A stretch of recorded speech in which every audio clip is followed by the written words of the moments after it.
Fala galerinha da Via Cultural, tudo bem? Eu sou o professor Milton Aguiar de Dramatização e Expressão Corporal. Vamos para mais uma aula então? Bora lá!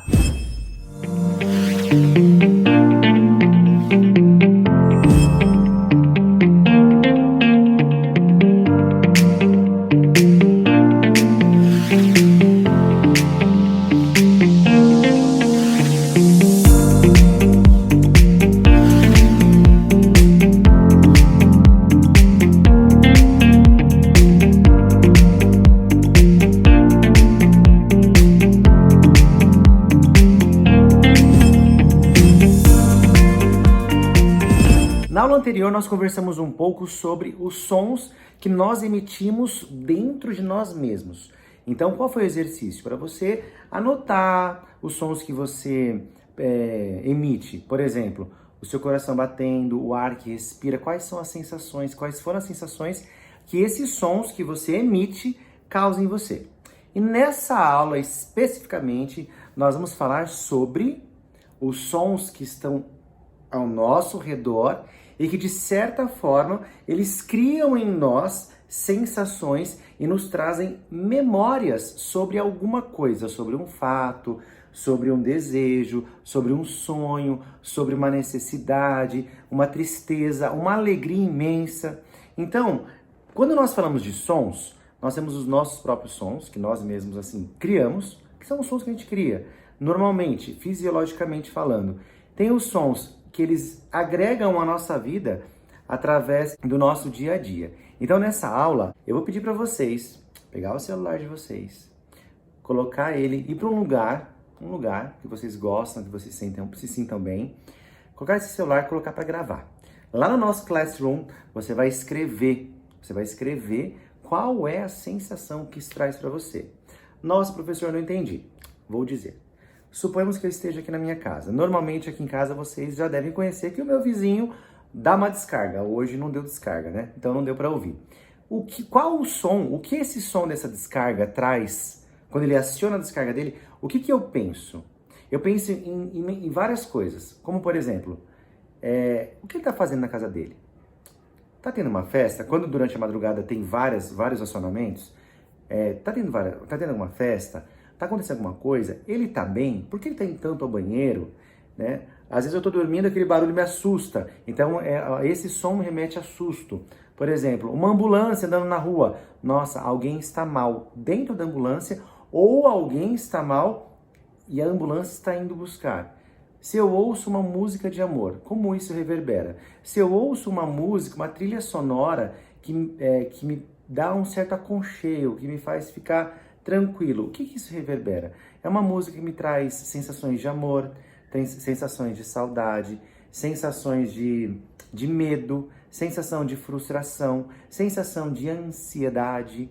Então, eu quero pedir para vocês que vocês coloquem o celular de vocês, ou então que vocês somente prestem atenção nos sons que de alguma forma reverberam dentro de você. Por exemplo, aconteceu um barulho, o que você pensa? Né? Isso não deixa de ser uma expressão corporal, porque o seu corpo reage. Então, tem um som, como por exemplo, onde eu moro, às vezes tem uns barulhos, as pessoas gritando, tem vários bares. Então, como que o meu corpo reage a esse tipo de som? Se eu estou ouvindo as pessoas conversarem no bar, se eu estou ouvindo as pessoas gritarem, se eu ouço alguém chorar, qual que é o som? Como que o som, na verdade, ele, de certa forma, ele faz com que você desencadeie alguma sensação. Qual a sensação que você tem a partir dos sons que estão à sua volta? A voz da sua mãe, o grito da sua mãe. Por exemplo, a pessoa chama Michele, né? A mãe sempre chama de Mi. Ô Mi, ô Mi. Do nada a mãe fala, Michele. O que esse som remete? Quando chama pelo nome completo, alguma coisa vai acontecer, minha mãe tá brava, etc e tal. Então eu vou pedir para vocês anotarem os sons que estão à nossa volta, porque muitas vezes nós não conseguimos ficar em silêncio. O silêncio ele é muito complicado, é difícil, ainda mais para quem mora em cidade grande, mora numa metrópole, né? Se você mora mais no interior, se você mora num lugar mais afastado, se você mora num lugar mais calmo, mais ermo, você consegue até ouvir o barulho do grilo. Mas aonde eu moro especificamente, eu não ouço. Possivelmente nem tenha, mas assim, deve ter, né? Mas eu não ouço. Então, muitas vezes eu me perco nos sons que estão fora de mim. Então, essa aula é para a gente prestar atenção nos sons que estão fora. A moto que passou agora, ali na avenida, acabei de ouvir uma moto passando. Para onde essa moto vai indo? Para onde ela vai? Como que eu vou construir uma história a partir disso? Então, eu quero que vocês... Ó, o ônibus. Agora é o helicóptero. Então, são os sons que estão ao nosso redor que reverbera algo em nós. Por exemplo, eu tenho muita vontade de viajar de helicóptero, eu nunca voei de helicóptero. Então, quando eu ouço um helicóptero, eu fico pensando, nossa, que legal deve ser viajar de helicóptero. Então, ó, automaticamente eu crio uma história, me dá uma sensação de desejo de voar de helicóptero, uma sensação de curiosidade. Então, quais são os sons, quais os sons que ao nosso redor acontecem que reverbera você de alguma forma? Qual forma? O que é? Por que eu falei isso? Na nossa próxima aula, eu vou apresentar para vocês um grupo que eles trabalham só com sons. E são sons tirados do corpo, que é o mais incrível. Então, eles utilizam o corpo para emitir som, para fazer música, para compor música, percussão corporal. Então, eles fazem percussão com o corpo. Então, são músicas, as pessoas cantam, e esse grupo emite o som através do corpo. Então, eles criam uma música, eles criam uma melodia com o som, com o corpo. Então, é para esse lugar que eu quero levar vocês. Como que nós podemos prestar atenção nos sons que nós produzimos, nos sons que nós podemos produzir e nos sons que estão fora da gente, como que eles batem na gente. Então, o para casa é, lá no nosso Classroom, você vai colocar como atividade para casa, quais são os sons que você ouve, que está fora, e o que é que eles trazem para você, quais são as sensações que reverberem em você esses sons. Então, para a gente parar um pouco e ouvir o som. Às vezes, nós estamos ligados no 220 que nós não conseguimos nem ouvir. A coisa passa, você nem presta atenção. Tudo tão automático que passa, não é mesmo? Então, assim, essa é a nossa aula. Ouvir o som que está fora. Primeira aula, o som que está dentro e o que ele causa. Segunda aula, o som que está fora e o que ele causa dentro da gente. E a terceira aula, nós vamos construir um som a partir do que nós vemos fora e dentro. E aí talvez até fazer aí uma partitura corporal através dos sons que estão ao nosso redor, tá bom? Você pode gravar os sons, você pode deixar eles gravar os sons que você ouve, os sons que você produziu na primeira aula, também deixar num arquivo, e aí depois, na próxima aula, nós tentarmos e aí realizar uma partitura corporal a partir dos sons que a gente ouve, tá bom? Bora lá para a segunda parte dessa aula, hein? Porque como nós falamos que essa aula é uma aula de dramatização, nós temos que ter um drama. Ser ou não ser? Eis a questão. Já dizia Shakespeare. Bora lá? Bora para a segunda parte da nossa aula. Bom, na segunda parte nós falamos sobre dramatização. Já falamos lá atrás o que era dramatização. Não é uma coisa só de drama. Oh, o drama da vida real. Não é isso. Não. Eu vou trazer para vocês exemplos de alguns textos de teatro, né, até mesmo como conhecimento, para que vocês tenham aí um contato. E nesse caso específico, eu trago um texto de 1949, que eu tive o prazer de fazer uma montagem.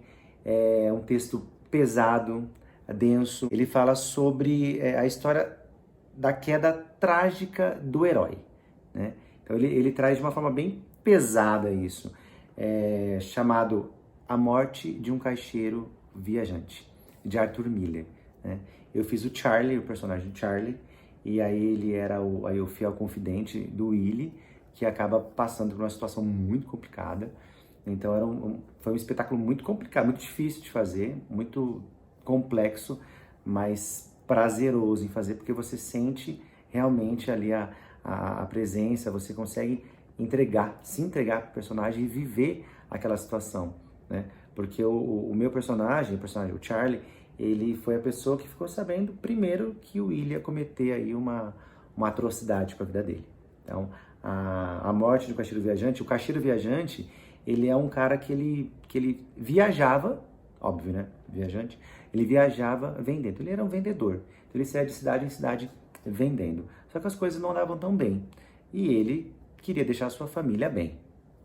Ou seja, ele optou por um caminho diferente e o caminho que ele escolheu, o Charlie foi o primeiro a saber o que ele ia fazer. Mas enfim, seguimos. Hoje eu vou ler para você um texto, que é um texto do Charlie, né, realmente, e depois um texto da Linda, se eu não me engano, que é a esposa dele, que é após acontecer no final do livro, na verdade, da história, tá? Mas hoje, para que nós possamos dar um pouco de risada antes de lermos um trecho da Morte do Caixeiro Viajante, eu trouxe um coleguinha meu chamado Hiro. Não sei se vocês conhecem, né? Eu vou mostrar para vocês aqui. Ele é um camarada meu, a gente conversa bastante, somos amigos, fiéis, companheiros. Ele é muito parceiro de um outro personagem meu chamado Tonho de Cozin, que é um mineiro, né? Ele tem uma história muito bonita também. Então, o Tonho de Cozin foi um presente que eu ganhei na pandemia. E aí eu conto causo, vivências dele na cidade dele, que ele é de uma cidade interior de Minas, chamado Caraí, mas ele não fala Caraí, né? Ele não aprendeu a falar isso, ele faz de outra forma. Mas eu trago ele para vocês conhecerem, mas senão vocês vão lá no Instagram, no YouTube e conhecem o Tonho, que é um contador de causos. Tá? Mas hoje quem eu trouxe é o Hiro. Hiro! Ele tá com preguiça, na verdade. Hiro! As pessoas estão te esperando. Vem, Hiro, vem aqui. Vem, Hiro. Assim, então... Ô, Hiro, você é mais educado, as pessoas estão te vendo. O que essas pessoas querem? Não importa o que elas querem, Hiro. O que importa é que elas querem conhecer você. Conhecer pra quê? Ele é assim, ele é mal educado. Nem sou mal educado. Ele não é mal educado, ele é só mal-humorado. Não sou mal-humorado. Ele não é mal-humorado. O que você é então, Hiro? Eu sou lindo. Ele é lindo, essa é verdade. Lindo. Gracioso. Gracioso. Uma fofura. Uma fofura. Hiro, as pessoas da Via Cultural, elas querem conhecer um pouco mais de você. Não quero falar. Não, Hiro, não é assim que as coisas funcionam. Você tem que falar. E não vou falar. Hiro, fala alguma coisa. Falar o quê? Ele é assim. Hiro, eu tô falando para as pessoas hoje sobre a importância de contação de histórias, sobre dramaturgia. Dramaturgia? Dramaturgia. Não é bacana a dramaturgia? Depende. Depende do quê, Hiro? Depende do que você vai contar. Depende do que você vai contar e como você vai contar, não é? Você quer me acompanhar contando aí um pedacinho do livro do Arthur Miller? Arthur Miller, não gosto dele. Mas como não? Ele tem vários prêmios, inclusive com essa obra que eu vou ler agora, ele ganhou inúmeros prêmios, premiações quando a obra foi lançada, foi estreada. Nem quero saber.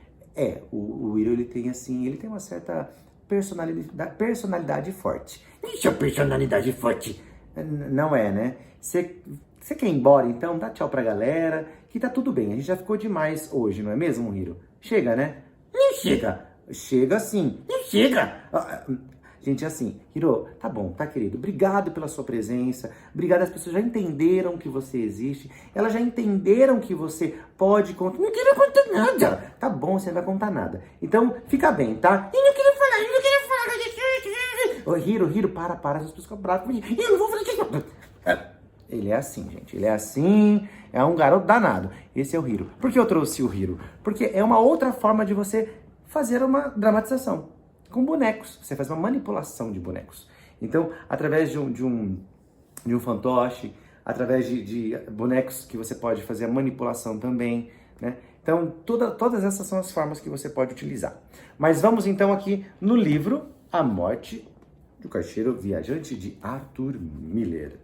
Bom, o texto que eu peguei para vocês, conforme eu disse anteriormente, é do Charlie e depois da minha querida Linda. Charlie falava assim: que ninguém acuse este homem. Vocês não entendem. O Willy era um caixeiro viajante. E para um caixeiro viajante, a vida não tem chão firme. Ele não se prende a nada, não impõe a lei, nem dá remédio. Ele é um homem que vive no ar, montado num sorriso e num sapato engraxado. E quando começam a não sorrir de volta, é um terremoto. E quando o chapéu começa a ficar manchado, ele se acabou. Que ninguém acuse este homem. Um caixeiro viajante tem de sonhar a paz. Faz parte da função dele. E por fim, vem a nossa querida Linda, que era a esposa de Willy, e ela ali é um requiem, né? Então ele para, Ela para de frente à situação e ela dá o seguinte texto: me desculpe, meu bem, eu não consigo chorar. Eu não sei o que é, mas eu não consigo chorar. Eu não entendo. Por que você fez isso comigo? Me ajude, Willy. Me ajude. Eu não consigo chorar. Parece que você simplesmente saiu para mais uma viagem e eu fico esperando você. Willy, meu bem. Willy, eu não consigo chorar. Por que você fez isso? Eu penso e não consigo entender. Willy, o último pagamento da casa é hoje. É hoje, meu bem, é hoje. E não vai ter ninguém em casa. Estamos quitados e em dia. Estamos livres das dívidas. Livres. Estamos livres. Livres, meu bem. Essa é a última parte, a última fala do texto, né? Quando acontece aí a atrocidade com o personagem ele acaba se matando, vai contando no spoiler, né? Só que ele tem uma historinha para isso, um processo. Não que justifique, mas o texto é de rasgar o coração mesmo. Fica como dica para vocês, A Morte do Caixeiro Viajante, de Arthur Miller. Vale muito a pena. O Para Casa eu já falei para vocês na primeira parte, que é gravar aí as sensações, escrever as sensações que vocês têm a partir dos sons que acontecem no exterior e como que eles reverberam dentro da gente. E aí eu vou trazer para vocês, durante esses dias, essa semana, essas nossas aulas, alguns textos de teatro. Então, este aqui é de Arthur Miller. Muito obrigado, continue com a gente, siga o nosso Instagram, coloque o nosso hashtag Siga com a Via, postem no Instagram de vocês e marquem a Via Cultural, nosso Facebook, nosso canal do YouTube, nós estamos disponíveis para vocês. Temos aí a programação da semana inteira, de segunda a sexta, e no final de semana tem ainda entretenimento para a família. Muito obrigado e até a próxima!